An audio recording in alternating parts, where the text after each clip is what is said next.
So today I will be talking about hemichordata. So what are hemichordates?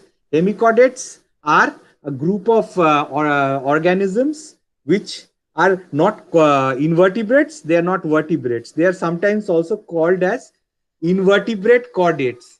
So what are chordates exactly? Chordates are those organisms. They have special characteristics.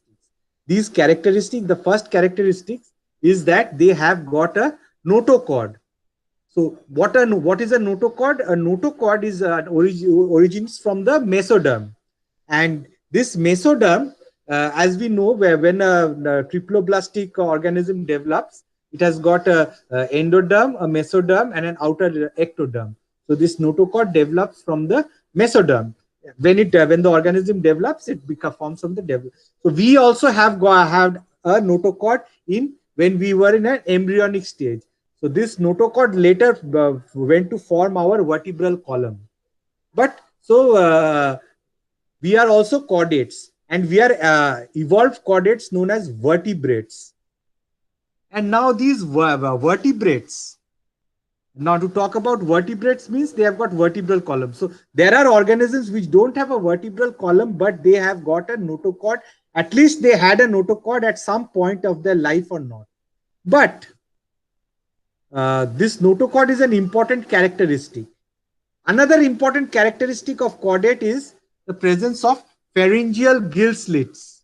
When we were in the embryonic position, then we had pharyngeal gill slits. In the pharynx, we had gill slits, like fishes have got gills. So these are the pharyngeal gills. So this is another chordate characteristics. And another is a dorsal tubular nerve cord. So in between, through our vertebrate, a nerve cord goes, and that nerve is tubular. It's like a tube. It's a tubular nerve cord. It extends from our from our brain to it goes up to the spinal cord. Till our tail, it goes up to the tail. This through the vertebra there is this little nerve cord which goes. So these are the main characteristics of a chordate. So these hemichordates are those organisms. Hemi means semi, half. So they have got pharyngeal gill slits. That is a chordate character, but they don't have a notochord. So and therefore they are half chordates or hemichordates. Now let us start with the slides.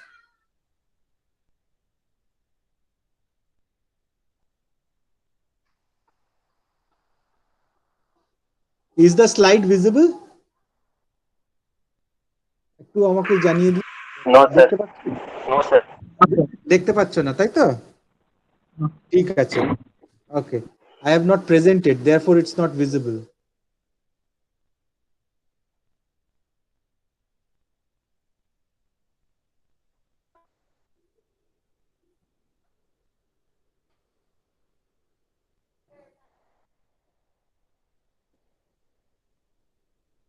Now it should be visible. It is visible now, hopefully. Yes, sir. Oh, great. No, sir. Let me start then. So in your syllabus, the first thing which we have is general characteristics of hemichordata. So as I mentioned, what are hemichordata? They are also known as invertebrate chordates, and these invertebrate chordates, they are half chordates. Chordates have three characteristics, like I repeat once more. That is the notochord. The second is they have got pharyngeal gill slits. They have got dorsal tubular, dorsal means peat, your back, dorsal a tubular nerve cord. So these hemichordates, they don't have a notochord. They have pharyngeal gill slits, and they have a dorsal nerve cord, but it is not tubular. In some organisms, it's tubular, but they are not tubular, and they have got a ventral nerve cord also. And characteristic of higher invertebrates is that they have got a dorsal as well as ventral nerve cord, but they are not tubular. Tube means it is a cylinder, so there is a small hole in between. So it's like a tube. Yeah, but in invertebrate, it's a solid nerve. So if you think in that way. So they have got some invertebrate characteristics, as well as they have got some chordate characteristics. So therefore, they are half chordates. And now, like I said, the characteristic of the chord of a uh, particular chordate is that it has got, you see, a dorsal hollow nerve cord. This is the dorsal hollow nerve cord. পিঠের দিকটাতে dorsal hollow nerve cord. Below that, you have the notochord. In our case, we had this notochord when we were an embryo, just in our mother's womb. Just hold on, somebody is trying to enter, I think.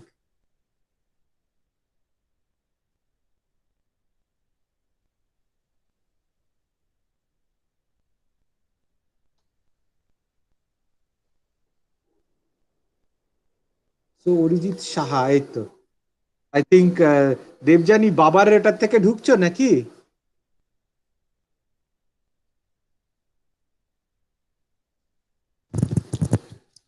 Hello Debjani,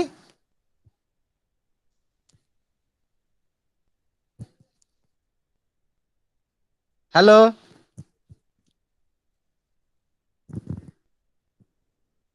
Anyway, so now to continue.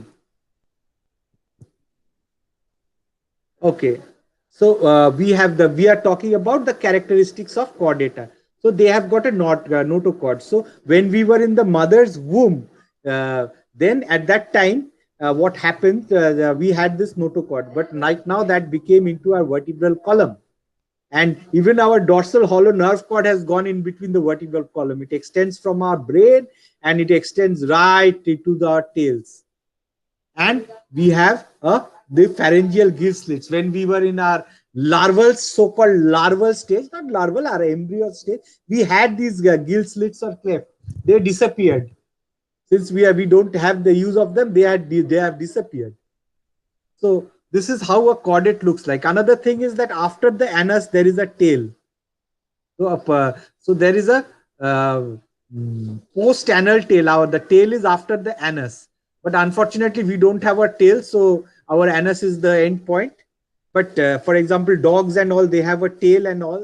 They have got a post-anal tail. And you have certain muscle segments, segmental muscles, but they are not exact, absolutely 100% chordate characters. But this is a chordate character.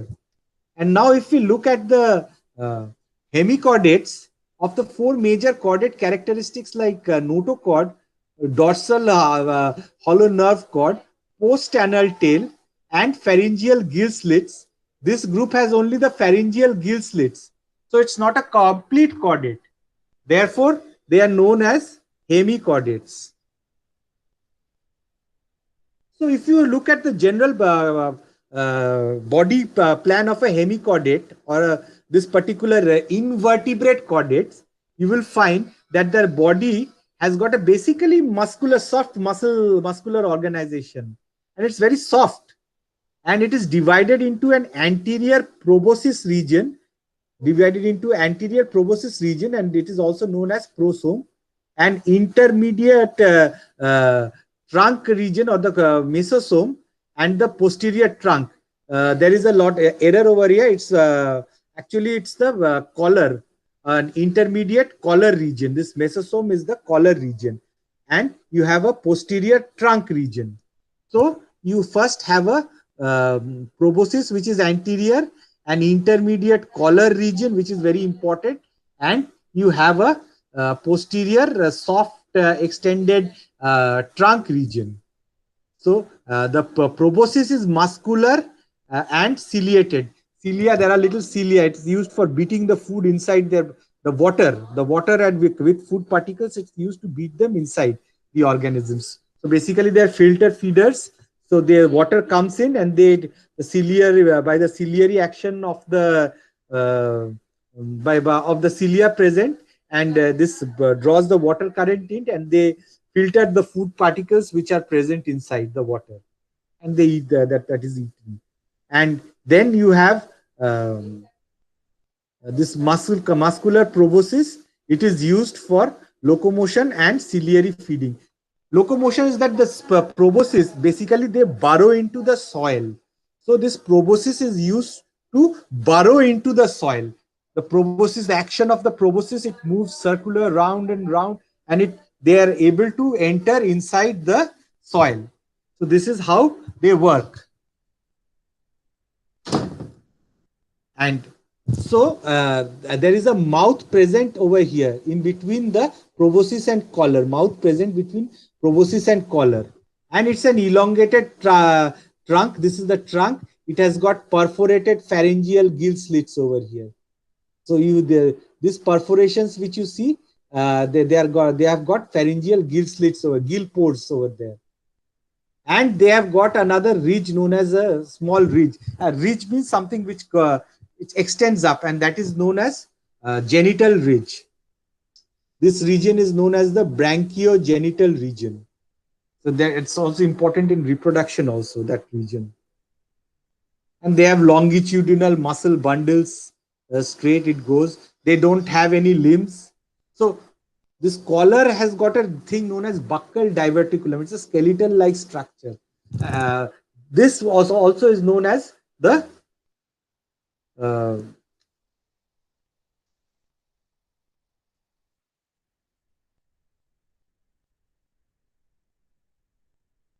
stomachord or the buccal diverticulum.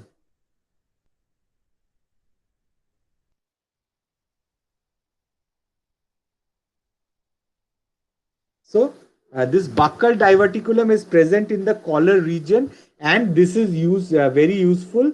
It's got a hard structure. So this anterior region which you find over here, this is the region which has got some strength and hard, and this region is soft. Lot lot lot lot kore.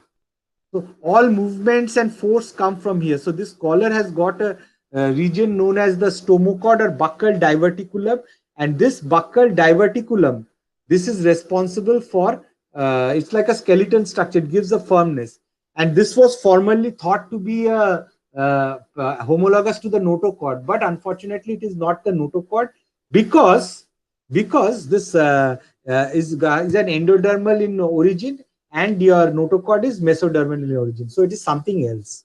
They don't have anything called notochord. This is now all scientists or zoologists, they are quite convinced. Let us talk about their body cavity. They are true coelomates. That is, they have a coelom. Coelom is a space in between, a fluid filled space in between mesoderm, if you remember your last semester. So in the adult, it is divided into three. In the anterior region, you have a single region known as the proboscis coelom, and in the collar region, it is paired. So in both sides, this is actually you're seeing a cross section. But if you see the whole tube cylinder, they have got two coelomic spaces in between, one from here and one from this side. So it is paired coelomic spaces. The same is in the trunk. You can see that this yellow region, this is the posterior coelom present over here. And they open to the exterior through dorsal pore known as coelomostomes. These coeloms have got certain connections to the exterior known as coelomostomes. Obviously, very important for excreting gonads or for excreting your waste products. This like primitive worms, earthworms. This is something like this, like invertebrates. So it's basically it's like a worm, and it's also called an acorn worm. But they are very advanced worm, and they're half a chordate. They have similarities with chordates as well as invertebrates. They are perfect coelomates. They are quite advanced in that sense, if you can follow. Now, if you look at their body wall, they have got one layer of epidermal cell. This layer, which have look at the mouse moving, this layer is essentially the epidermis. This layer is the epidermis. And epidermis basically consists of epithelial cells. And a characteristic of an epithelial cell is that one side is free, outside is free. This part is the outside part, and this is the inside part. So, and they rest on top of a membrane known as basement membrane. And below the basement membrane, you have nerve connections, nerve layer, muscle connections, and in our cases, you even have blood flowing also like that, connections. But all the food materials, they diffuse from here to these parts. And they have cells known as some glandular cells are present. So this is basically the body wall of hemichordate. And if you look at the digestive system, you will see that it is complete. It's a complete digestive system with filter feeding system. It has got, so water enters through the mouth, through the pharynx. It is filtered by the ciliary action. The food particle is filtered, captured, and the water exists through the pharynx, and respiration also takes place at that point. And the food then from the pharynx enters into the straight into the digestive tract, complete and that is the intestine digestive tract. It is digested, and you have hepatic sacs over here which release enzymes for digestions, and they are digested, and waste products come through anus. Here the anus is terminal. In real chordates, you have a post-anal tail. After the anus, you have a tail. But here, at the end of the tail, there is the anus. It's like the earthworm. Look at, remember the earthworm. The earthworm is also similar. You have a anus at the end of the tail. So this is how the digestion takes place. Complete. Then let us look at the nervous system. They have got two nerve cords, one dorsal nerve cord and one ventral nerve cord, and the nervous system is diffuse. So below the epidermis, basement membrane, you have a nerve mesh. All diffuse nerves go, not a perfect nervous system like this. Diffuse nerve, the nerve endings are going like that. But essentially, there are two tracks: the dorsal nerve cord and the ventral nerve cord. So it lies at the base of the ciliated epidermis, consists of dorsal and ventral nerve tracts, no major ganglia. Even your cockroach has got ganglia, cerebral ganglia inside, but they don't have major ganglia like a brain or a spinal cord. That is a ganglia. They don't have it. And their sensory receptors are unspecialized, just localized. Like our eyes are a sensory receptor for vision. They don't have things like this. It is diffused all over their body. So they can feel, but it's diffused throughout their body. If somebody touches it, they can feel it. Of course, they respond. So feeding habit and respiration. Balanoglossus is an example of these hemichordate. Balanoglossus, saccoglossus, pterobranchia, all these are examples. So the mouth is the opening, the water enters inside, it goes into the pharynx, water comes out, and the water is filtered out. The food particle is filtered out. If food is captured, water is coming out of the pharynx. And along with it, of course, there is a exchange of gases are also taking place. Fresh oxygen is entering with the water, and carbon dioxide is taken out also with the water. So this is how the ciliary beating, if the water enters into the pharynx and comes out, food is taken, it goes directly into the intestine and it is digested, as well as gaseous exchange takes place. The same water gushes through the gill pores to provide necessary oxygen for respiration. The water which brings in food also brings in oxygen. The water which is filtered out also takes the carbon dioxide out. So this is how its feeding habit and respiration works. And so the respiration is basically simple diffusion of metabolic wastes. The cilia associated with pharyngeal slits circulate water into the mouth and out of the body, and gaseous exchange as water passes through the pharyngeal slits. So this is how respiration takes place. Now the circulatory system is similar. Colorless blood moves nutrients and wastes. There is something known as a dorsal contractile vacuolar heart, and blood moves anteriorly in dorsal blood vessel. There are some blood vessels there.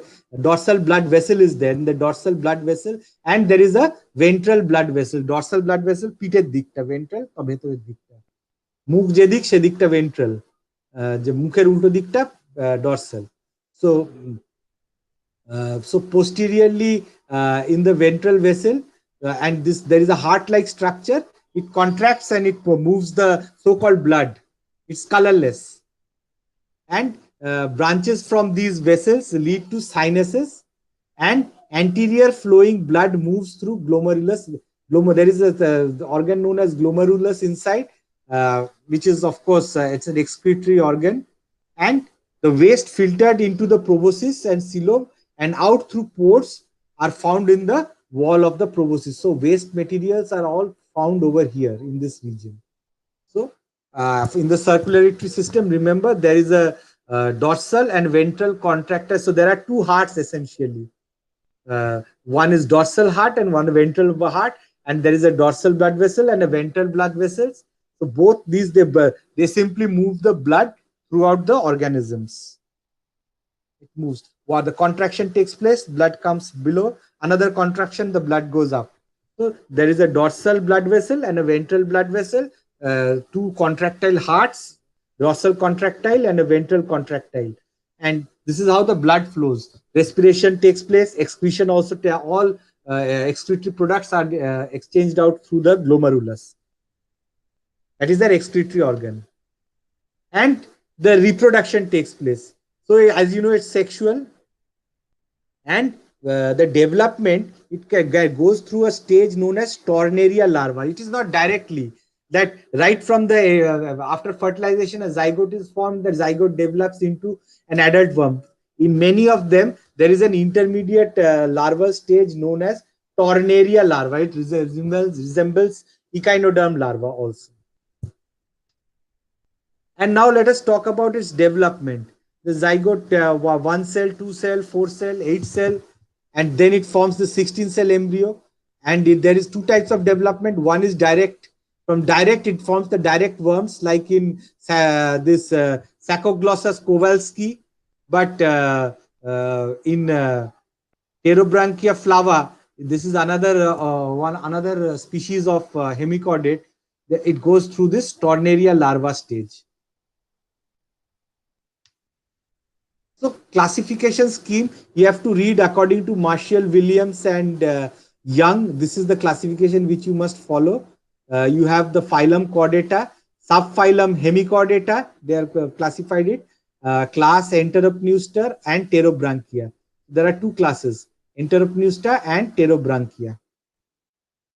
So Enteropneusta are known as acorn worms, named so because of the proboscis at the anterior end. This proboscis, this is the proboscis. It looks like a temperate fruit known as acorn. Therefore, they are known as acorn. It's not found over here in our country. Maybe in Kashmir you may find acorns. So there are 75 species, 10 to 40 centimeters usually. Most occupy U-shaped burrows along the sandy shoreline. Cilia and a mucus-covered proboscis assist in feeding. These are the characteristics of Enteropneusta. Example, Balanoglossus, Sacoglossus. Then you have the Pterobranchians. They look like this. They have got these tentacles with extensions. They don't look like acorns. So they have got tentacles, move water in the same way as a lopophore. So they also feed in the same manner. They also have got a stomochord. They have also got the heart. The water enters through the mouth over here into the pharynx. It goes to the digestive tract and then it exits from the anus. It looks different, but basically the function is you just simply twist the Balanoglossus like this, and it forms a pterobranchia like this. And they live in secreted hard tubes, U-shaped gut. This is a very important characteristic. In Balanoglossus, it is straight, and in this, it is U-shaped. This gut is U-shaped. And a colony of zooids produced. There is some asexual reproduction in these also. So they are colonial filter feeders with 0 to 1 gill slits. They may not have gill slits also. So this ends actually my presentation. Now I will go to my note, my handwritten note. I have uploaded this in the Google form, Google Classroom. This note is uploaded. So as I say that hemichordates are described as primitive chordates or invertebrate chordates. uh, and they don't have a notochord, right? And their body is soft, unsegmented, worm-like or vase-like form, and three distinct regions: proboscis, collar, and trunk. Symmetry is bilateral. So you divide from one side is a mirror image of the other. Triploblastic, they have got ectoderm, mesoderm, and endoderm. Hemichordates have an organ level system of organization. So they have organs like hepatic region, they have got heart, that contractile region. So they have got organs. There are no appendages. We don't find appendages or limbs. The collar may bear arms with tentacles. In pterobranchs, you find tentacles there in their collar region, but they're not exactly like arms, appendages, or limbs like we have. The body wall consists of a single layer of epidermis. We have seen one layer of epidermis with gland cells and a nerve net. Below the basement membrane, you find a nerve net or nerve mesh. And below that, you have longitudinal muscle fibers. That was not seen in the picture there. And then you have body cavity is a true coelom and divided into three divisions. An unpaired proboscis coelom. In the coelom, you saw there is an unpaired proboscis coelom. Then in the collar, there is a paired trunk coelom. And then, of course, in the collar, you have a paired collared coelom. And in the trunk, you have a paired trunk coelom. Just pardon my mistake in the last sentence which I said. And then you have proboscis and collar coeloms. They open out by dorsal pores, the coelomostomes, like I mentioned in the slides. Then you have the digestive tract is complete, either straight with terminal anus, like in balanoglossus or the interrupnusta, and or it is U-shaped, like in pterobranchs. You find that it is U-shaped, it is twisted. And you have a buccal diverticulum or stomochord present. So in the collar region, there is the skeletal-like buccal diverticulum or stomochord. And respiration occurs by one pair or two numerous pairs of gill slits. We have seen pharyngeal gill slits. The circulatory system includes a dorsal heart, two longitudinal vessels, that is a dorsal vessel and a ventral vessels, interconnected by small lateral vessels. You've seen that in the picture. Blood is colorless and doesn't have blood corpuscles like our RBC, red blood corpuscles. It doesn't have.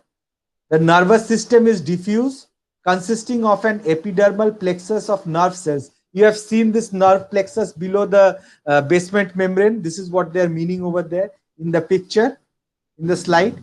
Then you have two longitudinal nerve cord. One is a dorsal and the other is a ventral. They are connected together by a circumcentric nerve ring in the collar.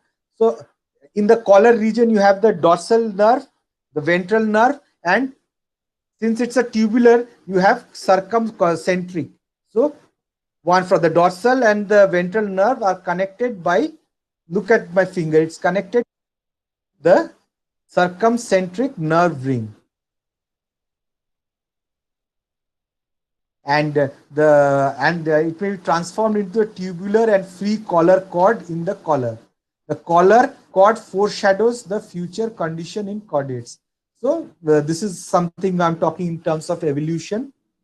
And the excretory system comprises a proboscis gland or glomerulus. In the proboscis, there, as I mentioned, there is a proboscis gland or glomerulus, which is responsible for excreting harmful nitrogenous wastes. There are no nephridia-like structures.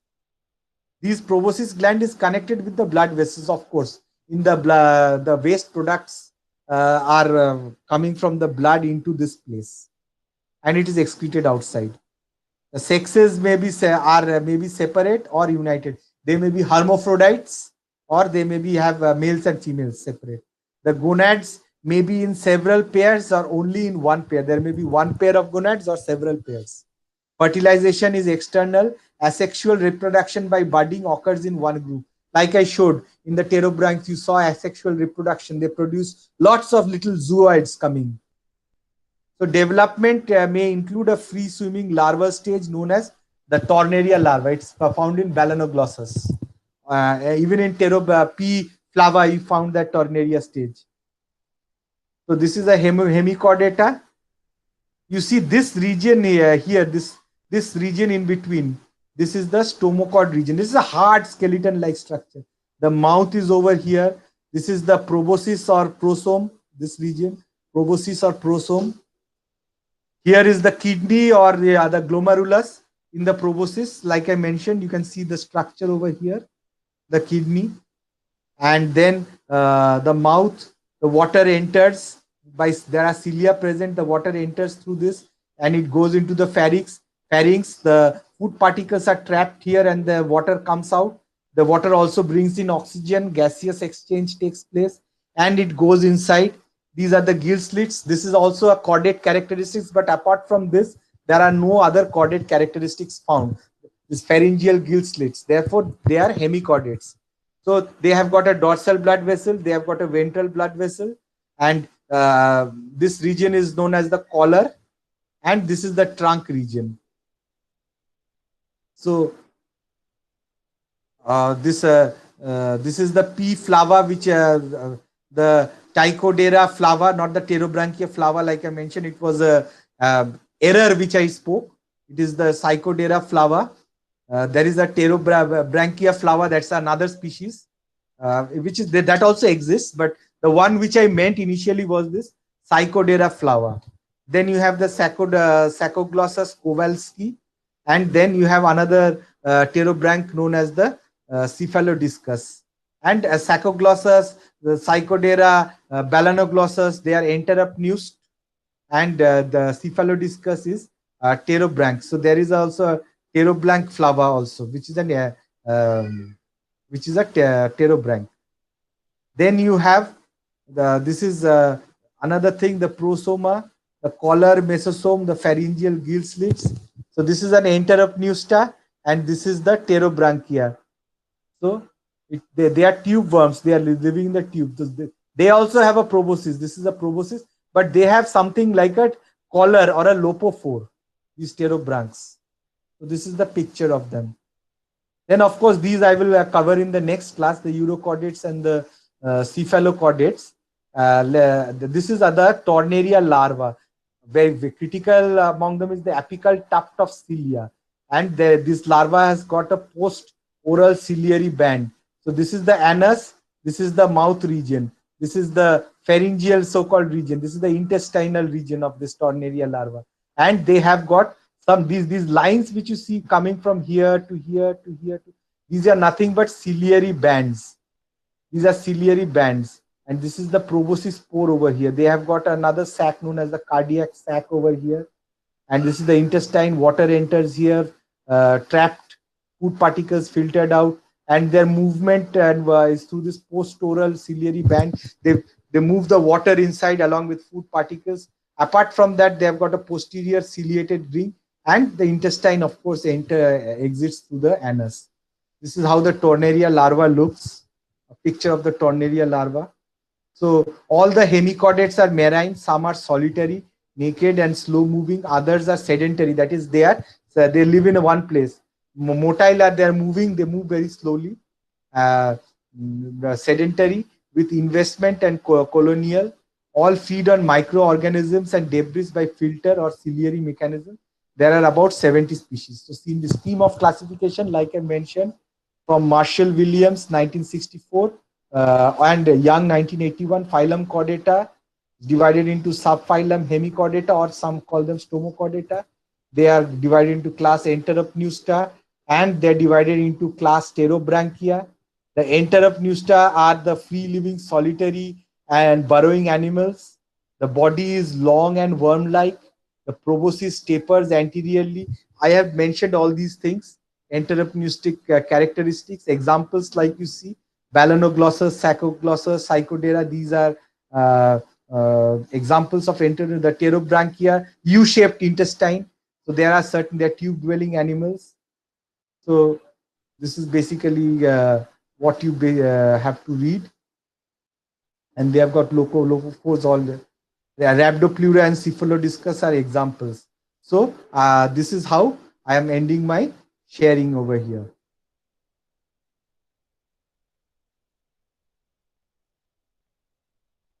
So this is how hemichordates are there. There is another thing where I hope you people are going through the Google Classroom. I have uploaded lots of materials over there. Please go through the materials over there and be very punctual with the Google Classroom. That is, I'm going to post whenever things come into my mind. I'm going to post it over there. They are very useful. So when you people suddenly ask me, I may not remember. Therefore, I am posting it. And suppose you may lose your notes. So where you simply have to enter into this Google Classroom and you will get your notes again. So there will be no problem. You will never lose your notes. So just in case you change your phone or some phone crashes, please go through the Google Classroom. You'll find all this. Even today's lecture, although it's not one of my best lectures, because of this some problems with Google Meet, I got a bit distracted today. But doesn't matter. Still, what I have taught, this is good enough. I'm going to upload this video in this Google Classroom. I'll upload the link, and you people, after 2 or 3 hours, you will find the video over there. So those who have missed today's class will get the information there properly. Suppose your connection is very bad or some problems happen. Unfortunately, we can't take physical classes right now because of this corona pandemic situation. So we are forced to do it. We have to accept it. So we have to make the best of the situation. In future classes, maybe not the next class or so, maybe after 5-10 classes, I will simply be giving you people videos, and you people are supposed to go through these videos, make your notes, and then I will take a class over here. Then we will discuss about these things one to one. So even if your internet connection shows problems, I think you people will not lose much. Like, for example, many people were unable to join today because of certain problems in Google. Because the Google Meet has changed. Google has changed their policies. They have integrated Google Meet directly into Gmail. So you can directly go inside there and you can work. For example, but my Google GMEET, which I'm using, or this Google Suite, it's a paid version. I pay 125 rupees a month. So here we have got unlimited things, and this it should be working perfect over here. I can record also my classes and I can send it to you. If I want, I can stream it also. So this advantage I have kept because I wish to record my classes so that students who don't have good internet connections, they can get my lectures later. So I'm stopping the recording right now. Acha, before I stop, do you people have any questions? Please ask questions if you have something to understand. যদি কিছু না বুঝতে পারো তুমি বাংলাতেই জিজ্ঞেস করো আমাকে। তোমরা জিজ্ঞেস করো। আচ্ছা, ওই অরিজিৎ সাহাটা কি দেবযানী বাই দ্য ওয়ে? হ্যাঁ স্যার, আমি। হ্যাঁ, বাবারটাতে ঢুকেছো না? ভাইয়েরটাতে স্যার। ওটা ভাই হচ্ছে অরিজিৎ। আচ্ছা, ভাইয়েরটাতে ঢুকেছো, ঠিক আছে, ভালো করেছো। এটা গুড আইডিয়া। মানে তার মানে কিছু একটা প্রবলেম হচ্ছিল তোমারই ফোনেতে, বুঝলে তো? আমার ফোনে একটু প্রবলেম হচ্ছে, নেটের কিছু হতে পারে প্রবলেম। সায়নটাকে একদিন বোঝাতে হবে, ও মাথায় গোবর আছে, মানে এটা করতে পারছে না। ওকে একদিন আমি ধরে ওকে আমি বোঝাবো। ছেলেটা খুব, এমনিতে ছেলের মানুষটা তো ভালো, কিন্তু মানে ওকে ওর গোবরটাকে বের করে ওটাকে একটু পরিষ্কার করে দেবো। রেকর্ড করে ফেলেছি ওটা, শুনবে ওটা। ঠিক আছে গো, আমি রেকর্ডিংটা বন্ধ করছি। আচ্ছা, কোয়েশ্চেন আছে তোমাদের? সেটা জিজ্ঞেস করো। তো তোমাদের বাবা অর্পণ, দেবযানী, কোনো কোয়েশ্চেন? বলছি যে কি নিয়ে স্টার্ট করলেন সেটা একটু বলে দিন। আজকে আমি পড়ালাম তোমাদের জেনারেল ক্যারেক্টারিস্টিক্স অফ হেমিকর্ডেটা। বুঝতে পারলে? হেমিকর্ডেটটা পড়ালাম আমি। এটা কে ফোন? দেবর্ষী সাহা। পরে দেখছি কে কল করেছে। তো ফোন করছে। এখন তো আমি ক্লাস নিচ্ছি, সুতরাং আমি এখন তুলছি না। তো আচ্ছা, তো এটা পড়ালাম একদম ফার্স্ট চ্যাপ্টার, CC5 এর ফার্স্ট চ্যাপ্টার। তুমি কিন্তু গুগল ক্লাসরুমটাতে দেখবে। আছো তো গুগল ক্লাসরুমে? হ্যাঁ আছো। গুগল ক্লাসরুমে দেখো, ওটাতে খুলে দেখো, আমি সব পোস্ট করে রেখে দিয়েছি। ঠিক আছে? দেখেছি, দেখে নিয়েছি। তোমাদের তাহলে প্রশ্ন নেই? তাহলে আমি শেষ করে দিচ্ছি আজকে ক্লাসটা। প্রশ্ন থাকলে পরে জিজ্ঞেস করো, ঠিক আছে? পরে